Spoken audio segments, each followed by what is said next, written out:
It's amazing what's possible with modern 3D printers and today's technical filaments.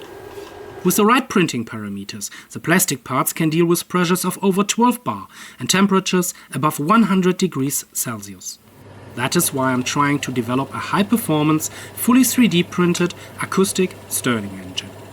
All design documents and 3D models will be published as open source, so that everything will be easy for anyone to build. Using any heat source, everybody can therefore generate their own low-cost electricity. The heater and the two coolers are still made from metal using conventional methods, but the plan is to gradually start printing them as well. Having already supplied me with fiber-reinforced engineering filaments for my previous, highly successful stress tests, I'm very grateful to Extruder for sponsoring me once again for my upcoming extensive printing projects using my favorite filaments, PETG and PCTG. Do have a look at extruder.com. They have a wide selection of high-quality filaments at affordable prices, complete with full print profiles. For my further development work, I need a lot of components, some of which are subjected to high stresses. I've just printed the entire feedback loop using a range of filaments, from the rock-hard PC-PBT CF, which is almost comparable to aluminium, right through the budget-friendly PETG. To ensure this, I only use completely dry filament, which I print straight from my homemade drying boxes. I set the nozzle temperature slightly higher than normal, by about 10 to 20 degrees, and the extrusion rate 3 to 10% higher than in the datasheet. As a result, the prints may not look perfect, but they are stronger and more tight. I've built a housing with a circulation filter for my budget printer, but I don't want to expose it to temperatures much higher than 40 degrees Celsius to avoid damaging it. As a result, I've occasionally had problems with warping when printing large solid models and working with tricky materials such as nylon. To achieve maximum strength and tightness, I print parts subject to heavy loads with 4 to 8 outer layers and solid infill. For larger prints, I also like to use a 0.6 mm nozzle. This provides greater strength and is particularly useful for fiber-reinforced filaments.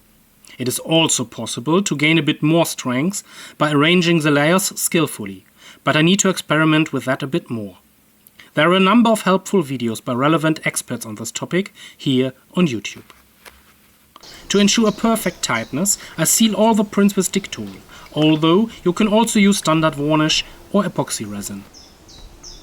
I have achieved very satisfactory results with these measures. Fiber-reinforced high-tech filaments such as PA12CF, PC-PBT CF or ASA CF offer even greater strength and temperature resistance, but also involve greater effort, higher costs and a higher degree of difficulty.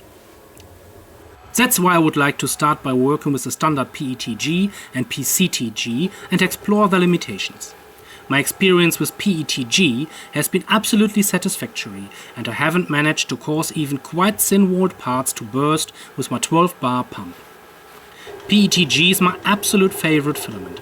It is very easy to print with, good value for money, has excellent layer adhesion, is easy to post-process, is strong, and the fumes are relatively non-toxic. The only drawback is that the support structures are a bit difficult and messy to remove. That's why I'm really looking forward to trying out the PCTG. Apparently, it's supposed to be even better. The components I've just printed for the feedback loop are currently drying after being coated with Dictol, and I'm going to carry out extensive test runs with them first.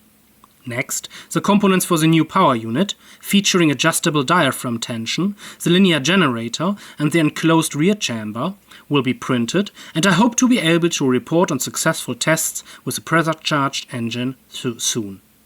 If you are interested in the acoustic Stirling engine, you will find lots of videos on my YouTube channel, My Engines, with detailed information on how they work and complete building plans. The output is still low, but thanks to improvements and, above all, the forthcoming pressurization, it should reach its 300 watt range, as with my mechanical Stirling engines.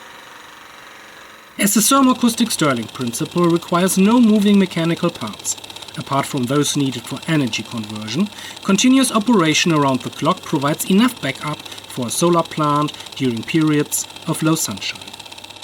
Any help is very welcome.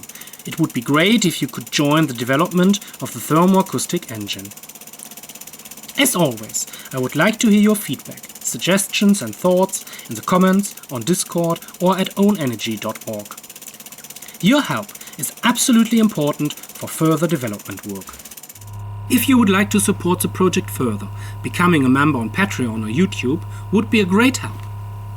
Every cent from this will be invested in the development of the open source thermoacoustic Stirling engine. Thank you very much for your interest.